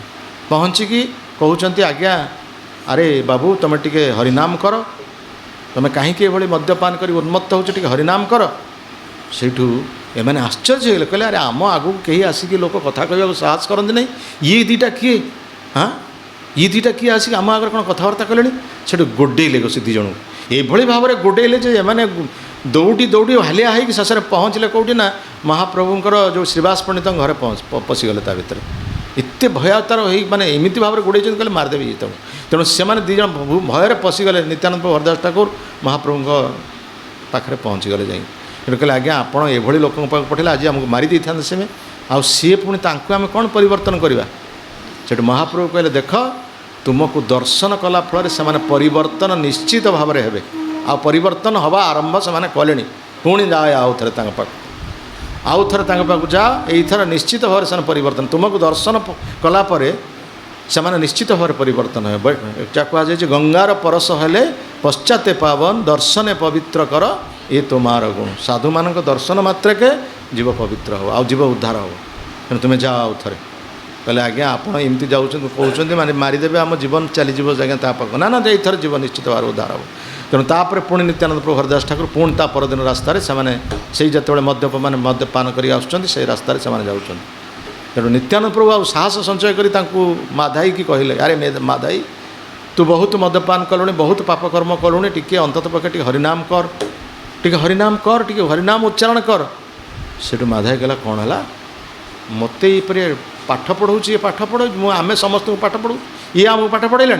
धरी मदगड़ा धरला देला पिटी पाहारे नित्यानंद प्रभु मस्तक पाहारे पिटी देला। जो मस्तक धार धार रक्त बहवा आरंभ कला।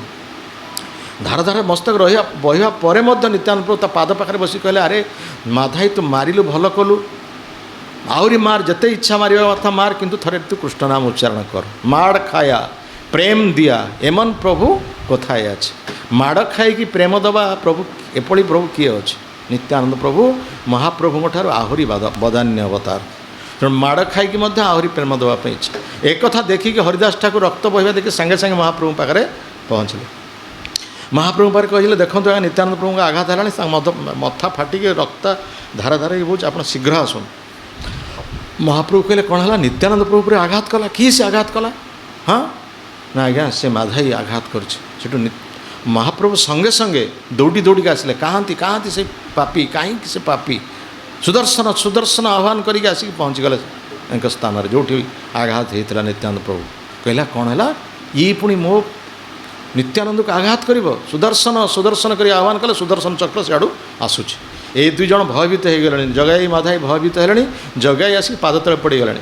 से नित्यानंद प्रभु कहते जगाईर किसी दोष ना, जगाई मत बर बारण करछि, किंतु ये माधाई मद्यप से जानी ना मत मदरे घड़ारे पिटी देछि पारे। तेणु ठीक अच्छी जगाई जदि तुम किसी दोष ना तार ताकू आम कौन प्रकार भाव तार अपराध को आम क्षमा करवा, किंतु ये माधाई को निश्चित भाव में मस्तक काटो। ये सुदर्शन चक्र तार मस्तक काटो। तेणु से माधाई देखला जे मोर आउ निस्तार ना, मुझे निश्चित भाव मृत्युवरण करी। से जाकि महाप्रभु को गोड़ तले पड़गला। महाप्रभु मत रक्षा करंतु, मत क्षमा करंतु, मु बड़ पापी, मत आपण उद्धार करंतु, या कही महाप्रभु पाद तले पड़गला माधाई। तेणु माधाई जो पाद तले पड़गला से महाप्रभु कहले तू मो पाखे अपराध करनु। अपराध करूँ क्या पाखे? नित्यानंद प्रभु पाखे अपराध कर। जा ता पाद तले पड़, जा ता पाद तले पड़। सी जदि क्षमा कर बुझा जाए। तेणु सी जा माधाई आसी पुणी नित्यानंद प्रभु को पाद तले पड़ला। तेणु नित्यानंद प्रभु ताको उठे नेले।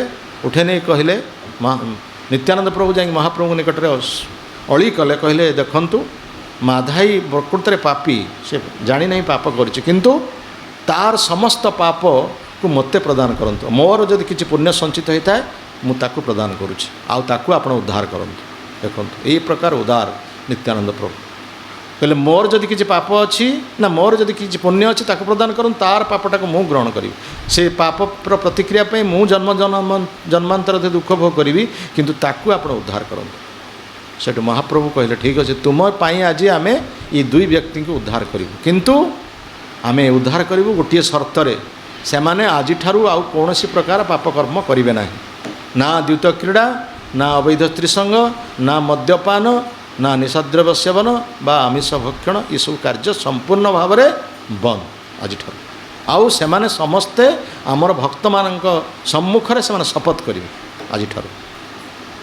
यही प्रकार भाव में कहला संध्या समय आस समस्त भक्त मान पाखे तुम्हें प्रतिज्ञा कर। तेणु जगाई माधाई सेठाकू जाइकी कले। से जब कपटी होता जाइए कि से जाई न था। तेणु से सरल थे, से जानी नथिले केते बड़ पाप कर, किंतु जिते शुणिले जे आम ए प्रकार पापी, तेणु से संगे संगे जाइए संध्यारे जाइए पहुँचले नित्यानंद प्रभु एवं महाप्रभु से उपस्थित था। समस्त भक्त मैंने था। महाप्रभु कहले वर्तमान ये दुई जन आछन जगाई माधाई, से आज तुम समक्षर समस्त समक्षर प्रतिज्ञा करेंगे आज ठारू से ये चारिटी पाप कार्य कौन प्रकार भाव करेंगे ना। आज भगवान दिव्य नाम से आश्रय नेबे एवं आज ठारू से महामंत्र कीर्तन करेंगे। हरे कृष्ण कृष्ण कृष्ण हरे हरे, हरे राम राम राम हरे हरे। तेणु से कथा कहले आज ठारू आम कौन प्रकार पापकर्म करूँ ना, चोरी करूँ ना, डकायत करूँ ना, मद्यपान करूँ ना, निशाद्रव्य सेवन करूँ ना, अवैध स्त्री संग करूँ ना, पशा खेलू ना, कि आमिष द्रव्य भक्षण करूँ ना। यही चारि प्रकार पापकर्म निवृत्त रहिबु एवं महामंत्र आम जप करूँ। से दिन ठारू से महाप्रभुंकर उपदेश को ग्रहण कले। से दिन ठारू कौन पापकर्म करना। जो जगाई माधाई को देखला परे ଲୋକମାନେ ଯାଇକି ଗଙ୍ଗା ନଦୀରେ ସ୍ନାନ କରିକି କହୁଥିଲେ ଯେ ଆମେ ଆଜି ପବିତ୍ର ହେଲୁ, ବିଶୁଦ୍ଧ ହେଲୁ, ଏଇଟା ପାପୀମାନଙ୍କୁ ଦେଖିଥିଲୁ, ପାପୀମାନଙ୍କୁ ଦେଖିକି ଆମ ଶରୀର ଅଶୁଦ୍ଧ ହୋଇଯାଇଥିଲା, କିନ୍ତୁ ଆଜି ଗଙ୍ଗା ନଦୀରେ ସ୍ନାନ କରିକି ଆମେ ଶୁଦ୍ଧ ହେଲୁ। କିନ୍ତୁ ସେଇ ଜଗାଇ ମାଧବ ଏଭଳି ତାଙ୍କର ପରିବର୍ତ୍ତନ ହୋଇଗଲା, ମହାପ୍ରଭୁଙ୍କର ଦର୍ଶନ ଲାଭ ଫଳରେ, ନିତ୍ୟାନନ୍ଦ ପ୍ରଭୁଙ୍କର କୃପା ଫଳରେ ସେମାନେ ଏଭଳି ପରିବର୍ତ୍ତନ ହୋଇଗଲେ, ଜଗାଇ ମାଧବଙ୍କୁ ଦର୍ଶନ କଲେ ଆଉ ଗଙ୍ଗା ନଦୀରେ ସ୍ନାନ କରିବାର ଆବଶ୍ୟକତା ନଥିଲା। ତେଣୁ ଗଙ୍ଗା ନଦୀର ସ୍ନାନର ଫଳ ଜଗାଇ ମାଧବଙ୍କୁ ଦର୍ଶନ କଲେ ପାଇଯାଉଥିଲେ। କିଭଳି ଭାବରେ ତାଙ୍କର ପରିବର୍ତ୍ତନ ହେଲା ନା, ଜଗାଇ ମାଧବ ତା ପରଦିନ ଠାରୁ ସେମାନେ କ'ଣ କଲେ ନା, ଗୋଟେ ଘାଟ କଲେ, ଗଙ୍ଗା ନଦୀରେ ଗୋଟେ ଘାଟ କଲେ, ଜଗାଇ ମାଧବ ଘାଟ ନବଦ୍ୱୀପରେ ଅଛି, ଆପଣମାନେ ଗଲେ ଦେଖିବେ। ସେ ନବଦ୍ୱୀପରେ ଜଗାଇ ମାଧବ ଘାଟ ଅଛି, ସେ ଘାଟକୁ ଯେଉଁମାନେ ସ୍ନାନ କରିବା ପାଇଁ ଆସନ୍ତି, ସେ ଦୁଇ ଭାଇ କ'ଣ କରନ୍ତି, ସେମାନେ ପାଦ ଧୋଇ ଦିଅନ୍ତି, ପାଦ ଧୋଇ ଦେଇ ତାଙ୍କ ପାଦ ପାଖରେ ମୁଣ୍ଡକୁ ବାଡ଼ାନ୍ତି, ବାଡ଼େଇ କହନ୍ତି ଆଜ୍ଞା ଆମେ ଆପଣଙ୍କ ପାଖରେ ଭୁଲ କରିଛୁ, ଆମେ ଅପରାଧ କରିଛୁ, ଆମେ ବହୁ ପ୍ରକାର ଅପରାଧ କରିଛୁ, ତେଣୁ ଆପଣ ଆମକୁ କ୍ଷମା କରନ୍ତୁ, ଆପଣ ଆମକୁ କ୍ଷମା ନ କଲେ ଆମେ ପ୍ରକୃତରେ ଏ ପାପରୁ ଉଦ୍ଧାର ପାଇବୁନି। ଏଇଭଳି ଭାବରେ ସମସ୍ତ ବ୍ୟକ୍ତିଙ୍କର ପାଦରେ ମୁଣ୍ଡ କୋଡ଼ିକି ଏମିତି କୁହନ୍ତି। ସେଇଦିନଠାରୁ ତାଙ୍କ ଜୀବନ ସମ୍ପୂର୍ଣ୍ଣ ଭାବରେ ପରିବର୍ତ୍ତନ, କାରଣ ସେମାନେ ସରଳ ଥିଲେ। ସରଳତା ଆଉ କାପଟ୍ୟତା।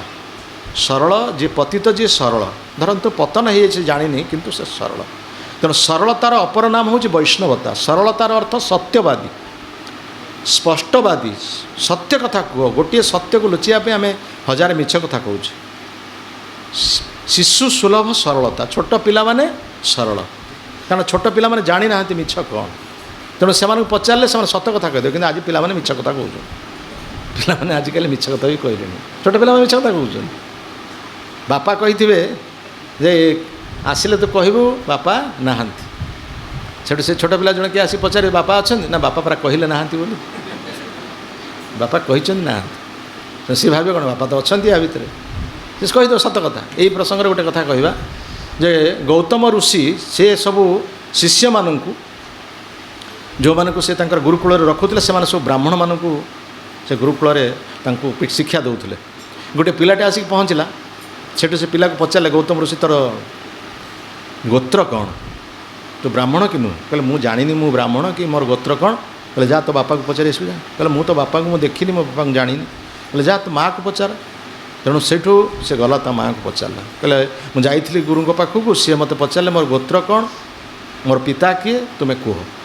ସେଠୁ ମାଆ ତାଙ୍କର କହିଲେ ଆରେ ବାବା ମୁଁ ବି ଜାଣିନି ତୋ ବାପା କିଏ, ମୁଁ ବହୁତ ପୁରୁଷଙ୍କର ସେବା କରି ତୋତେ ପାଇଛି, ମୁଁ ବହୁ ପୁରୁଷଙ୍କର ସେବା କରି ପାଇଛି, ମାନେ କ'ଣ ସେ ହେଇଥିବେ,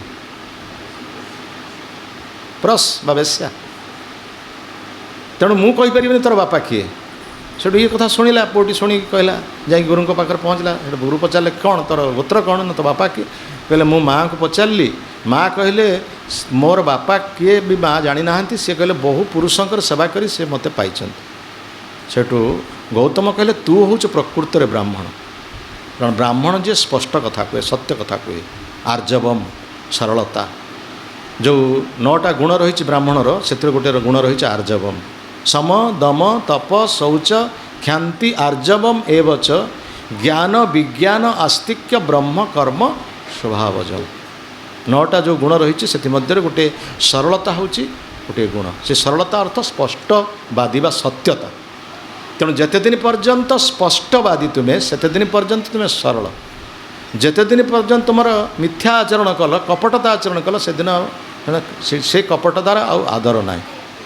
ତେଣୁ ଯାହା କୁହାଯାଏ, ଆମର କୁହାଯାଇଛି ଖାଇବା ପାଖରେ ବସିଛେ, ଖାଇବା ଇଏରେ ଥାଳିରେ ବସିଛେ, ଖାଇବା ଧାଡ଼ିରେ ଆମେ ବସିଛେ, ସମସ୍ତେ ଦେଉଛନ୍ତି, ଖାଇବାକୁ ଦେଉଛନ୍ତି, ଖାଇବାକୁ ଯେଉଁ ବାଣ୍ଟୁଛନ୍ତି, ଯାହାର ଯେତିକି ଦରକାର ସେମାନେ ସବୁ ନେଉଛନ୍ତି।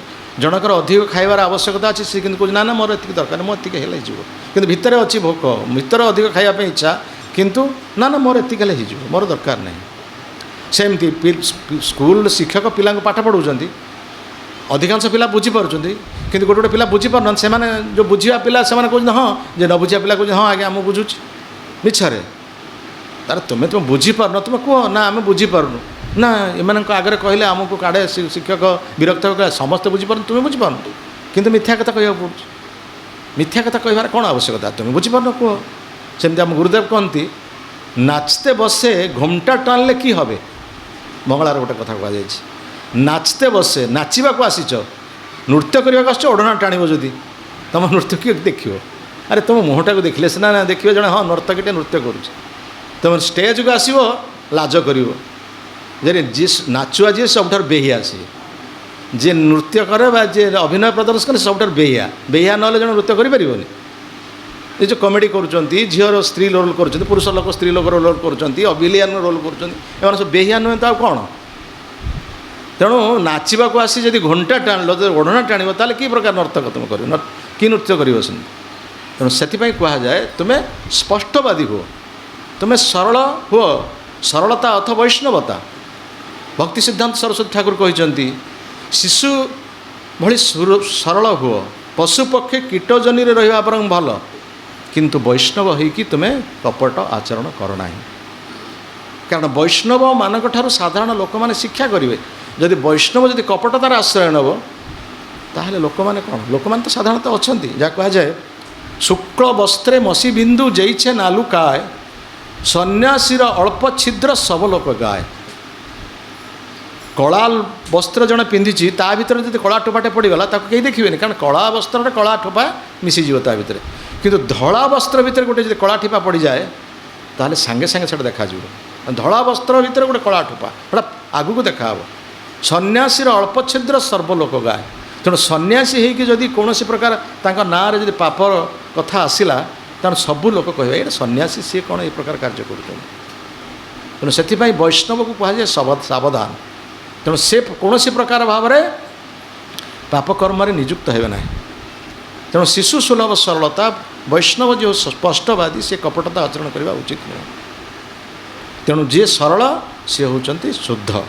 ତେଣୁ ସରଳତା ଷ୍ଟ୍ରେଟ୍ ସିଧା ପଥରେ ଯାଏ, କିନ୍ତୁ ବକ୍ରତା ବା କପଟତା ସେଇଟା ବକ୍ର ପଥରେ ଯାଏ।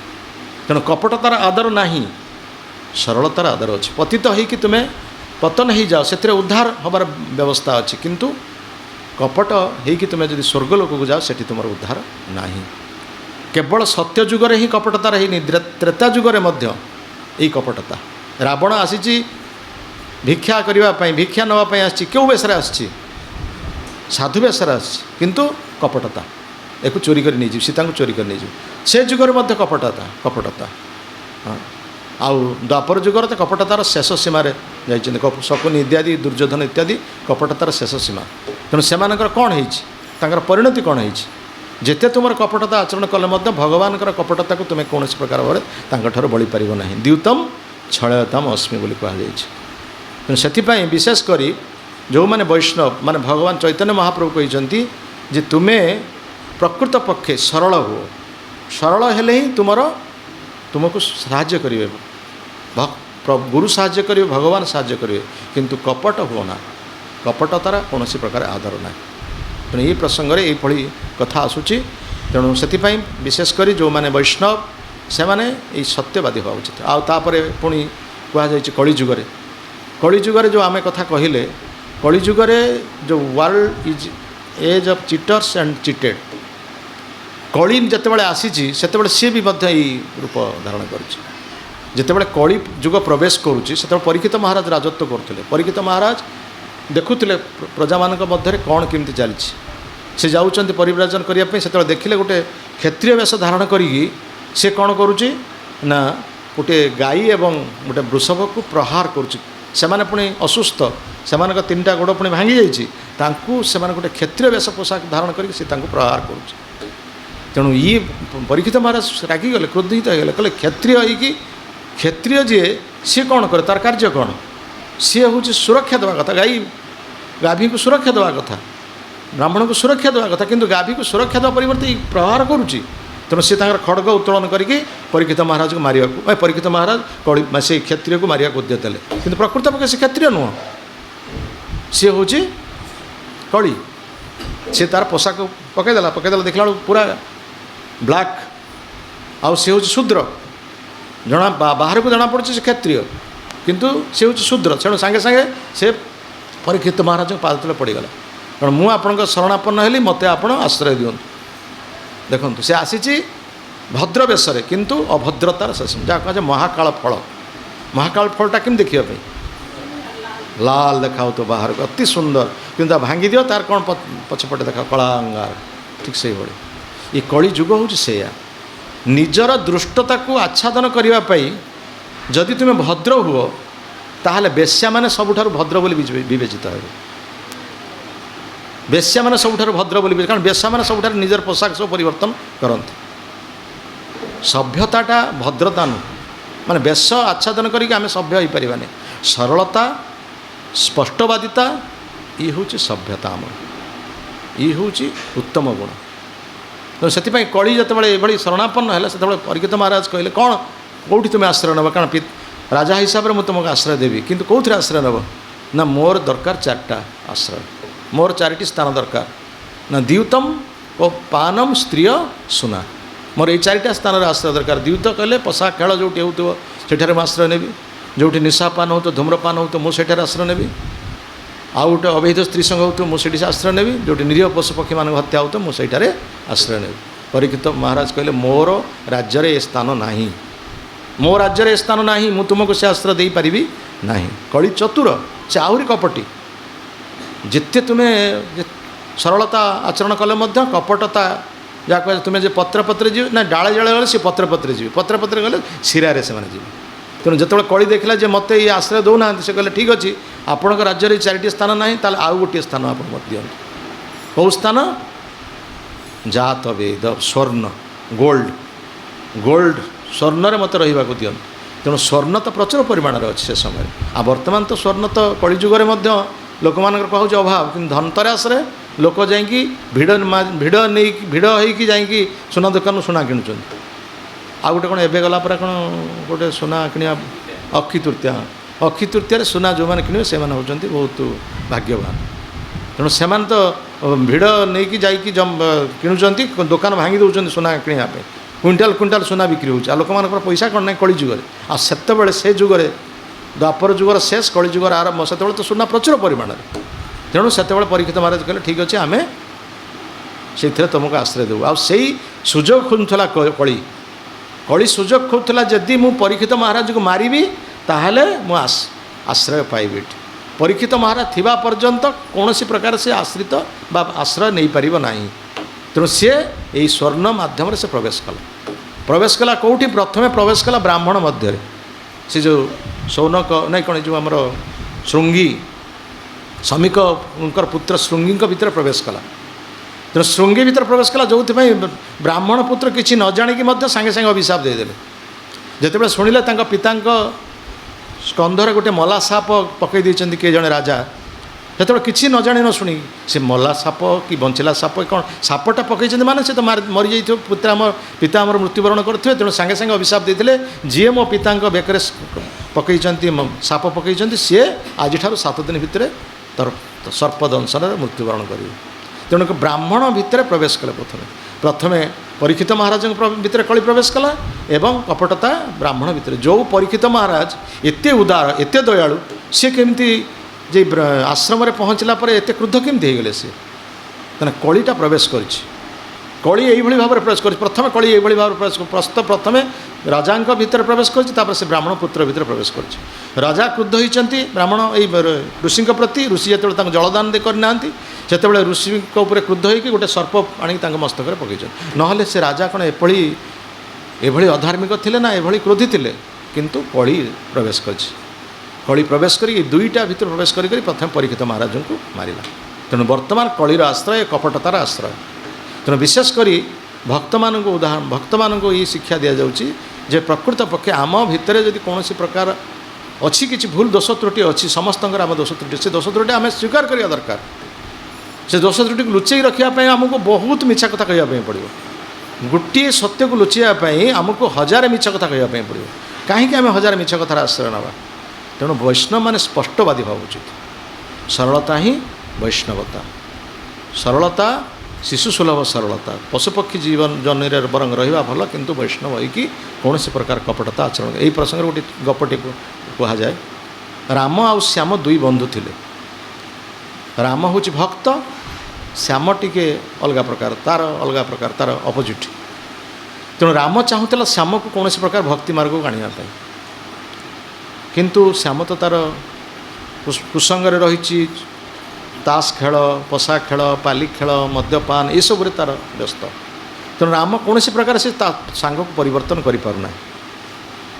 ଦିନେ ରାମ ତାର ଶ୍ୟାମକୁ କହିଲା, ଆରେ ଭାଇ ଆମର ଗଙ୍ଗା ନଦୀ ଆରପଟରେ ଜଣେ ଗୋଟେ ଅପେରା ପାର୍ଟି ପଡ଼ୁଛି, ଯାତ୍ରା ପାର୍ଟି ପଡ଼ୁଛି, ରାତିରେ ବହୁତ ସୁନ୍ଦର ଯାତ୍ରା ହେଉଛି, ଆମେ ସେଠିକି ଯିବା। ଗଙ୍ଗା ନଦୀ ଆରପଟରେ ଆମେ ଯିବା, ସେଠି ଯାଇକି ଆମେ ଅପେରା ଦେଖିବା। ୟାର ଅପେରା ଦେଖିବାର ସଉକ ଅଛି ସେ, ଆମର ଯାତ୍ରା ଦେଖିବାର ସଉକ ସେ ଜାଣିଛି, ଯାତ୍ରା ଦେଖିବାର ସବୁ ଭାରି ସଉକ। ମୁଁ ଯାତ୍ରା କଥା କହିଲେ ଭାରି, କିନ୍ତୁ ପ୍ରକୃତରେ ଯାତ୍ରା ପାର୍ଟି ନୁହେଁ, ଗୋଟେ ସାଧୁ ଅଛନ୍ତି ସେଠି କଥା କହୁଛନ୍ତି। ଆଉ ସାଧୁ ସଙ୍ଗ କଲେ କାଳେ ଏଇ ସାମର ପରିବର୍ତ୍ତନ ହେବ, ସେଥିପାଇଁ ଏ ଅପେରା ନାଁଟି କହିଲା ତାକୁ। କିନ୍ତୁ ଇଏ ଚାଲାକ, ଯାହା କୁହାଯାଏ ଇଏ ଡାଳେ ଡାଳେ ଗଲେ, ପତ୍ରେ ପତ୍ରେ ଯିବା ଲୋକ। ସେ କହିଲା ଆରେ ଇଏ କ'ଣ ମୋତେ ଅପେରା କଥା କହୁଛି, ପ୍ରକୃତରେ ମୁଁ ବୁଝେ କ'ଣ ସେ କହୁଛି। ସେଠୁ ବୁଝିଲା ଯେ ଗୋଟେ ଯାତ୍ରା ଦଳ ନୁହେଁ, ଗୋଟେ ସାଧୁ ଆସିଛନ୍ତି, ସେ ସାଧୁ କ'ଣ ରାତିରେ ପ୍ରବଚନ ଦେଉଛନ୍ତି, ସିଏ ମୋତେ ସେଇଥିପାଇଁ ଡାକୁଛି। ଇଏ ସେଠୁ କ'ଣ କହିଲା, କହିଲା ଭାଇ ତୁ କହୁଛୁ ସିନା ଯିବା ପାଇଁ, କିନ୍ତୁ ଗଙ୍ଗା ନଦୀର ତ ଆମକୁ ନୌକାରେ ଯିବା ପାଇଁ ପଡ଼ିବ। ତେଣୁ ନୌକାରେ ବସିଲେ ମୋର ଗୋଟେ ରୋଗ ଅଛି, ମୋ ମୁଣ୍ଡ ତ ଘୁରେଇବ, ଆଉ ମୋ ମୁଣ୍ଡ ଘୁରେଇକି ତ ବାନ୍ତି ହେବ, ତେଣୁ ମୁଁ ଡଙ୍ଗାରେ ବସିପାରିବିନି ବାବା। ଗଙ୍ଗା ନଦୀଟା ଶୁଖିଯାଉ, ଖରାଦିନ ଆସୁ, ଗଙ୍ଗା ନଦୀ ଶୁଖିଯାଉ, ଆଉ ଆମେ ଯିବା। ଚାଲି ଚାଲିକି ତ ପଳେଇବା, ଆଉ ଡଙ୍ଗାରେ କାହିଁକି ଯିବା। ଆଉ ସେ କହିଲେ ନା, ଗଙ୍ଗା ନଦୀ ଶୁଖିବ ନା ଖରାଦିନ ଆସିବ ନା ସେ ଯାତ୍ରାପାର୍ଟି ରହିବ। ଯାତ୍ରାପାର୍ଟି କେତେ ଦିନ, 5 ଦିନ 6 ଦିନ କି ମ୍ୟାକ୍ସିମମ୍ 10 ଦିନ 15 ଦିନ ପାଇଁ ଯାତ୍ରାପାର୍ଟି ରହିବ। ଆଉ ଗଙ୍ଗା ନଦୀ ତ କେବେ ଶୁଖିବ ନାହିଁ। ଖରାଦିନ ହେଲା ମାନେ ବରଫଟା ବେଶୀ ତରଳିକି ଗଙ୍ଗା ନଦୀର ସ୍ରୋତଟା ଅଧିକ ହେବ। ଯେଉଁମାନେ ରହିଥିବେ ଜାଣିଥିବେ, ଗଙ୍ଗା ନଦୀର ପ୍ରବଳ ସ୍ରୋତ ହେବ ଖରା ଦିନରେ, ବରଫ ତରଳିକି ଗଙ୍ଗା ନଦୀ ଆହୁରି ଉଛୁଳିବ। ନା ଗଙ୍ଗା ନଦୀ ଶୁଖିବ ନା ଇଏ ଆରପଟକୁ ଯିବ। ତେଣୁ ଇଏ ପ୍ରକାର ଯେତେ ପ୍ରକାର ଭାବରେ ଯାହା କିଛି କଲେ ମଧ୍ୟ ୟାର କିଛି ପରିବର୍ତ୍ତନ କରିପାରିଲା। ସେଥିପାଇଁ ଯେ କପଟତା ଆଶ୍ରୟ କରିବ ତାକୁ କୌଣସି ଆମର କୁହାଯାଏ, ଗୁରୁଦେବ କହନ୍ତି ଶୋଇଥିବା ଲୋକକୁ ତୁମେ ଉଠେଇଦେବ।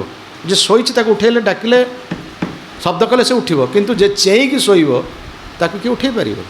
ଯେ ଚେଇଁଥିବା ଲୋକ କିଏ ଉଠେଇ ପାରିବ? ସେମିତି ଜାଣି ଜାଣିକି ଯଦି ଆମେ ଅପରାଧ କରିବା, ଜାଣି ଜାଣିକି ଯଦି ମିଛ କଥା କହିବା, ତାହେଲେ ତାହାର କୌଣସି ପ୍ରକାର ଉଦ୍ଧାର ନାହିଁ, ବା ସେ ତାହାର ଭଗବାନ ତାକୁ କେବେ ହେଲେ କ୍ଷମା କରିପାରିବେ ନାହିଁ। ତେଣୁ ଏଥିପାଇଁ ଏଇ କଥା କୁହାଯାଇଛି, ଯେଉଁମାନେ ବୈଷ୍ଣବ, ଯେଉଁମାନେ ଏ ଭକ୍ତି ପଥକୁ ଆସିଛନ୍ତି, ସାଧାରଣତଃ ଭାବରେ ସରଳତା ହେବା ଉଚିତ। ସରଳତା ହିଁ ବୈଷ୍ଣବତା। ଆଉ ଚୈତନ୍ୟ ମହାପ୍ରଭୁ ହେଉଛନ୍ତି ସରଳ, ଯଦିଓ ସେ ଭଗବାନ କୃଷ୍ଣ ହେଉଛନ୍ତି କପଟି, କପଟିମାନଙ୍କ ପାଇଁ ସେ ହେଉଛନ୍ତି କପଟି, କିନ୍ତୁ ଭଗବାନ କହିଲେ ଦ୍ୟୁତମ ଛଳୟତାମ ଅସ୍ମି, କିନ୍ତୁ ଚୈତନ୍ୟ ମହାପ୍ରଭୁ ହେଉଛନ୍ତି ସରଳ। ସେ ଷ୍ଟ୍ରେଟ୍, ସିଧା, ହାତ ଉପରକୁ କିନ୍ତୁ ପୁରା ସିଧା, ତାଙ୍କର ବଙ୍କା ନୁହେଁ। ଆଜି ମୁଁ ନିତ୍ୟାନନ୍ଦ ପ୍ରଭୁଙ୍କ କଥା ଦେଖାଉଥିଲେ, ଆମର ତୋଷଣ ମାଧବ ପ୍ରଭୁ, ସେ ଟିକେ ବକ୍ର ବାଙ୍କିଛନ୍ତି, ସେ ତାଙ୍କ ପ୍ରେମରେ କୀର୍ତ୍ତନରେ, କିନ୍ତୁ ଚୈତନ୍ୟ ମହାପ୍ରଭୁ ହେଉଛନ୍ତି ସରଳ, ସିଧା। ସେ ଶିକ୍ଷା ଦେଉଛନ୍ତି ଆମେ ସ୍ପଷ୍ଟବାଦୀ ହେବା ଉଚିତ, ଆଉ ଭଗବାନ ପାଖରେ ସମ୍ପୂର୍ଣ୍ଣ ଭାବରେ ଶରଣାପନ୍ନ ହେବା। ଭଗବାନଙ୍କ ପାଖରେ ଯଦି ଆମେ ସତ୍ୟ କଥା ପ୍ରକାଶ କରିବା, ସ୍ପଷ୍ଟବାଦୀ ହେବା, ଗୁରୁଙ୍କ ପାଖରେ ସ୍ପଷ୍ଟବାଦୀ ହେବା, ତାହେଲେ ଗୁରୁ କୃଷ୍ଣ ଆମକୁ ଉଦ୍ଧାର କରିବେ। ଯଦି ଆମେ କପଟତା ଆଚରଣ କରିବା, ଗୁରୁ କୃଷ୍ଣ ଆମକୁ ଯେତେ ପ୍ରକାର ଚେଷ୍ଟା କଲେ ମଧ୍ୟ ଉଦ୍ଧାର କରିପାରିବେ ନାହିଁ। ଗୁରୁକୃଷ୍ଣ ପତିତ ପାବନ, କିନ୍ତୁ କପଟ ପାବନ। ଜୟ ଶ୍ରୀମଦ୍ ଭଗବଦ ଗୀତା କି, ଶ୍ରୀଲ ପ୍ରଭୁପାଦ ମହାରାଜ କି, ଶ୍ରୀଲ ଗୁରୁଦେव की, समवेत गौर भक्त वृंद की, अनंत कोटि वैष्णव वृंद की। निताई गौर प्रेमानंदे हरि हरि बोल।